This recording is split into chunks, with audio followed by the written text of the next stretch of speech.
ರಾತ್ರಿ 2 ಗಂಟೆಯ ಸಮಯ. ಇಡೀ ಕಾರಕಸ್ ನಗರ ಗಾಢ ನಿದ್ದೆಯಲ್ಲಿತ್ತು.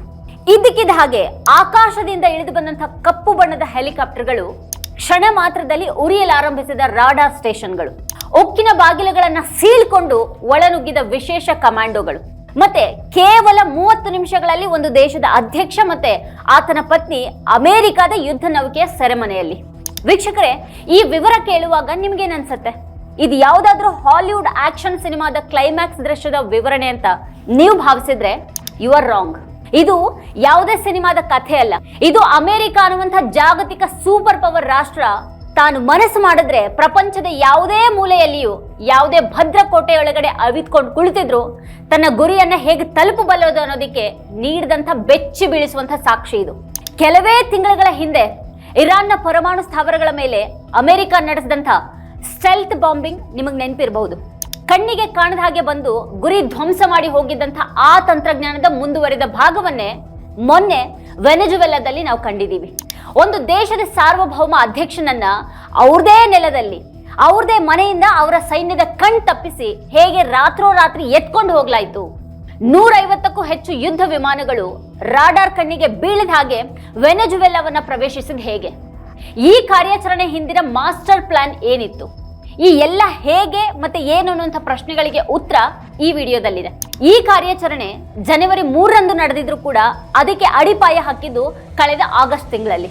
ಅಮೆರಿಕದ ಗುಪ್ತಚರ ಸಂಸ್ಥೆ ಸಿಐಎನ ಒಂದು ರಹಸ್ಯ ತಂಡ ವೆನೆಜುವೆಲಾಕ್ಕೆ ಪ್ರವೇಶ ಮಾಡಿತು. ಅಲ್ಲಿ ಅಮೆರಿಕದ ರಾಯಭಾರಿ ಕಚೇರಿ ಇಲ್ಲದೆ ಇದ್ರೂ ಕೂಡ ಯಾವುದೇ ರಾಜತಾಂತ್ರಿಕ ರಕ್ಷಣೆ ಇಲ್ಲದೇನೆ ಈ ಅಧಿಕಾರಿಗಳು ಕಾರ್ಯಾಚರಣೆಯನ್ನ ನಡೆಸಿದ್ರು. ಅವರ ಗುರಿ ಸ್ಪಷ್ಟವಾಗಿತ್ತು. ಮಡುರ್ ಅವರ ದಿನಚರಿಯ ಪ್ರತಿಯೊಂದು ಮಾಹಿತಿಯನ್ನ ಕಲೆ ಹಾಕೋದು. ಅವರು ಎಷ್ಟೊತ್ತಿಗೆ ಮಲಗ್ತಾರೆ, ಯಾವ ಕೋಣೆಯಲ್ಲಿ ಮಲಗ್ತಾರೆ, ಅವ್ರು ಏನ್ ತಿಂತಾರೆ, ಹಾಗೆ ಅವ್ರು ಸಾಕಿರುವಂತಹ ಪ್ರಾಣಿಗಳು ಯಾವುವು, ಇವೆಲ್ಲವುಗಳನ್ನ ಕರಾರುವಕ್ಕಾಗಿ ಪತ್ತೆ ಹಚ್ಚಲಾಗಿತ್ತು. ಇದಕ್ಕೆ ಸಾಥ್ ನೀಡಿದ್ದು ಆಕಾಶದಲ್ಲಿ ಹಾರಾಡ್ತಾ ಇದ್ದಂಥ ಅತ್ಯಾಧುನಿಕ ಸ್ಟೆಲ್ತ್ ಡ್ರೋನ್ಗಳು. ಇವುಗಳು ರಾಡಾರ್ಗೆ ಸಿಗದೇನೆ ಮಡುರ್ ಅವರ ಅರಮನೆಯ ಪ್ರತಿಯೊಂದು ಚಲನವಲ್ಲವನ್ನ ಸೆರೆ ಹಿಡಿದು ವಾಷಿಂಗ್ಟನ್ಗೆ ರವಾನಿಸ್ತಾ ಇದ್ವು. ಮಡುರ್ ಅವರನ್ನ ಬಂಧಿಸೋದು ಸುಲಭದ ಮಾತಾಗಿರಲಿಲ್ಲ. ಅವರು ಪ್ರತಿ ರಾತ್ರಿ 6ರಿಂದ 8 ಗಂಟೆವರೆಗೆ ಬೇರೆ ಬೇರೆ ಸುರಕ್ಷಿತ ಮನೆಗಳಲ್ಲಿ ಯಾವುದಾದ್ರೂ ಒಂದರಲ್ಲಿ ಉಳ್ಕೊಳ್ತಾ ಇದ್ರು. ಹೀಗಾಗಿ ನಿಖರತೆ ಬಹಳ ಅಗತ್ಯವಾಗಿತ್ತು. ಇದಕ್ಕಾಗಿ ಅಮೆರಿಕದ ಜಾಯಿಂಟ್ ಸ್ಪೆಷಲ್ ಆಪರೇಷನ್ಸ್ ಕಮಾಂಡ್ ಅಂದ್ರೆ JSOC ಅಮೆರಿಕದ ಕೆಂಟುಕಿಯಲ್ಲಿ ಮಡುರ್ ಅವರು ವಾಸ ಮಾಡ್ತಾ ಇದ್ದಂಥ ಕಂಪೌಂಡ್ ನ ಮಾದರಿಯನ್ನೇ ನಿರ್ಮಾಣ ಮಾಡಿತು. ಅಮೆರಿಕದ ಅತ್ಯಂತ ಭಯಾನಕ ಪಡೆ ಅಂತಾನೆ ಕರೆಯಲ್ಪಡುವಂತಹ ಡೆಲ್ಟಾ ಫೋರ್ಸ್ ಕಮಾಂಡೋಗಳು ಈ ನಕಲಿ ಕಟ್ಟಡದಲ್ಲಿ 100 ಬಾರಿ ತಾಲೀಮನ್ನ ನಡೆಸಿದ್ರು. ಉಕ್ಕಿನ ಬಾಗಿಲುಗಳನ್ನ ಬ್ಲೋ ಟಾರ್ಚ್ ಗಳಿಂದ ಸೀಳೋದು ಹೇಗೆ, ಎಷ್ಟು ಸೆಕೆಂಡ್ಗಳಲ್ಲಿ ಒಳ ನುಗ್ಗಬೇಕು, ಮಡುರು ಪ್ಯಾನಿಕ್ ರೂಮ್ ಸೇರೋ ಮುನ್ನನೇ ಅವರನ್ನ ಹೇಗೆ ತಡಿಬೇಕು ಅನ್ನೋದನ್ನ ಅವ್ರು ಅಭ್ಯಾಸ ಮಾಡಿದ್ರು. ಜನವರಿ 2ರ ಕತ್ತಲ ರಾತ್ರಿ ಅಮೆರಿಕದ ಅಧ್ಯಕ್ಷ ಡೊನಾಲ್ಡ್ ಟ್ರಂಪ್ ಫ್ಲೋರಿಡಾದ ಮಾರ್ ಎ ಲಾಗೋದಲ್ಲಿ ಕುಳಿತುಕೊಂಡು ಈ ಕಾರ್ಯಾಚರಣೆಗೆ ಹಸಿರು ನಿಶಾನೆಯನ್ನ ತೋರ್ತಾರೆ. ಕೂಡಲೇ ಪಶ್ಚಿಮ ಗೋಳಾರ್ಧದ 20 ಬೇರೆ ಬೇರೆ ನೆಲೆಗಳಿಂದ 150ಕ್ಕೂ ಹೆಚ್ಚು ಯುದ್ಧ ವಿಮಾನಗಳು ವೆನೆಜುವೆಲಾದತ್ತ ನುಗ್ಗಿದ್ವು. ಇಲ್ಲಿ ಬಳಸಲಾದಂತಹ ವಿಮಾನಗಳ ಪಟ್ಟಿ ಅಮೆರಿಕದ ವೈಮಾನಿಕ ಶಕ್ತಿಯನ್ನ ತೋರಿಸುತ್ತೆ. F-22 ರಾಫ್ಟರ್ಸ್ ಮತ್ತೆ F-35 ಲೈಟ್ನಿಂಗ್ II ಇವು 5ನೇ ತಲೆಮಾರಿನ ಸ್ಟೆಲ್ತ್ ಯುದ್ಧ ವಿಮಾನಗಳು.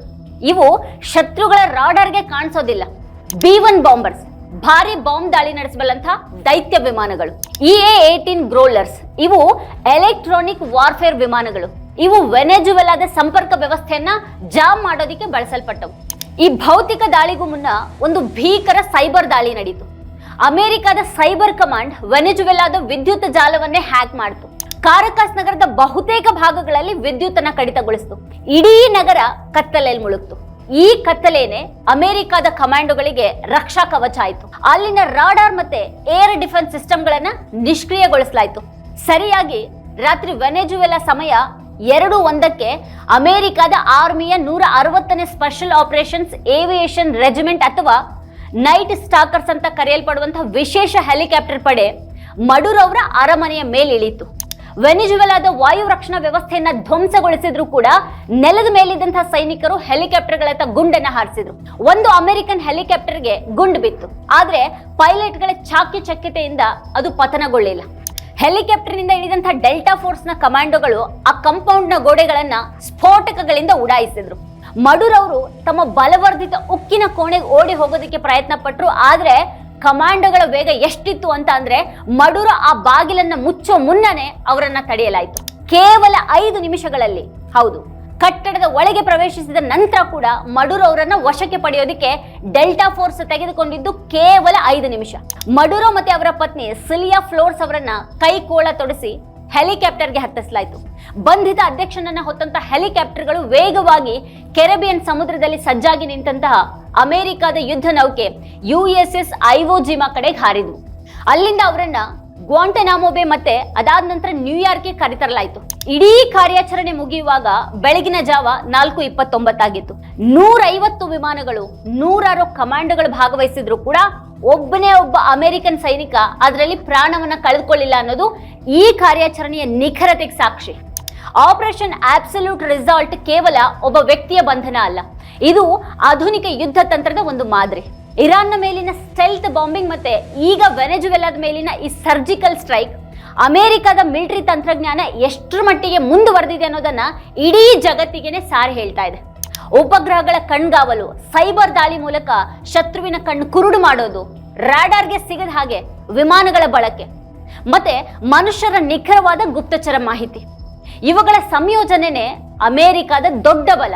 ಒಂದು ದೇಶದ ರಕ್ಷಣಾ ವ್ಯವಸ್ಥೆ ಎಷ್ಟೇ ಬಲವಾಗಿದ್ರೂ ಕೂಡ ತಾನು ಅನ್ಕೊಂಡಿದ್ದನ್ನ ಸಾಧಿಸೋದಿಕ್ಕೆ ತನ್ನ ಸೇನೆಗೆ ಸಾಧ್ಯ ಇದೆ ಅಂತ ಅಮೆರಿಕ ಮತ್ತೊಮ್ಮೆ ಸಾಬೀತುಪಡಿಸಿದೆ. ಇದು ಜಗತ್ತಿನ ಇತರ ಅಮೆರಿಕ ವಿರೋಧಿ ರಾಷ್ಟ್ರಗಳಿಗೆ ರವಾನಿಸಿದಂತಹ ಖಡಕ್ ಎಚ್ಚರಿಕೆ ಕೂಡ ಹೌದು. ವೀಕ್ಷಕರ ಈ ಕುರಿತು ನೀವೇನ್ ಹೇಳ್ತೀರಾ? ನಿಮ್ಗೇನು ಅಭಿಪ್ರಾಯ ಇದೆ ಅದನ್ನ ವಿಡಿಯೋದ ಕೆಳಗಡೆ ಕಮೆಂಟ್ ಮಾಡಿ ನಮಗೆ ತಿಳಿಸಿ. ಇದೇ ಹೊತ್ತಿನ ಸ್ಪೆಷಲ್ ನೋಡ್ತಾ ಇರಿ ವಾರ್ತಾಭಾರತಿ. ನೀವಿನ್ನೂ ವಾರ್ತಾಭಾರತಿ ಯೂಟ್ಯೂಬ್ ಚಾನೆಲ್ ಅನ್ನ ಸಬ್ಸ್ಕ್ರೈಬ್ ಮಾಡಿಲ್ಲ ಅನ್ನೋದಾದ್ರೆ ಈ ಕೂಡಲೇ ಸಬ್ಸ್ಕ್ರೈಬ್ ಮಾಡಿ, ಹಾಗೆ ಪಕ್ಕದಲ್ಲೇ ಇರುವಂತಹ ಬೆಲ್ ಐಕಾನ್ ಪ್ರೆಸ್ ಮಾಡಿ ನಮ್ಮನ್ನ ಬೆಂಬಲಿಸಿ.